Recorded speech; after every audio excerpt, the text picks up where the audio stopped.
सुधा के कदम तेजी से सीढ़ियों पर गूंज रहे थे। उसका दिल इतनी तेजी से धड़क रहा था कि लगता था जैसे छाती से बाहर निकल जाएगा। अभी अभी जो कुछ उसने देखा था वो उसके दिमाग में बार बार चल रहा था। केशव, उसका केशव, किसी और के साथ। उसके हाथ किसी और के कंधों पर थे।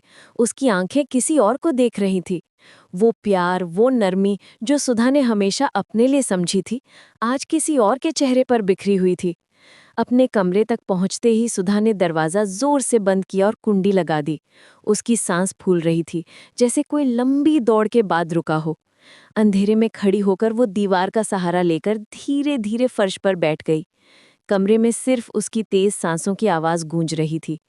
बाहर से आने वाली हल्की रोशनी में उसका चेहरा दिख रहा था, जिस पर आंसुओं के निशान चमक रहे थे। 15 साल, वो धीमी आवाज़ में बुदबुदाई। 15 साल मैंने इंतज़ार किया है। उसकी नज़र अपनी कलाई पर पड़ी, जहां हरे रंग की चूड़ियां चमक रही थी। ये वही चूड़ियां थीं जो उसने अपनी शादी के दिन पहनी थी। केशव ने कहा था कि हरा रंग उसे बहुत पसंद है, और तब से सुधा ने कभी इन्हें उतारा नहीं था।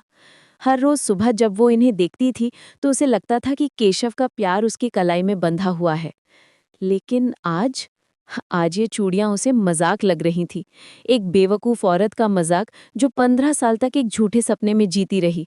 उसके अंदर अचानक एक तूफान उठा। गुस्सा, दर्द, बेवफाई का एहसास, सब कुछ मिलकर एक ज्वालामुखी बन गया था। वो उठी और अपनी कलाई को देखने लगी। ये हरी चूड़ियां अब उसे जंजीरें लग रही थी। नहीं, वो चीखी और अपना हाथ दीवार पर दे मारा। चूड़ियों की आवाज गूंजी, कांच के टुकड़े बिखर गए।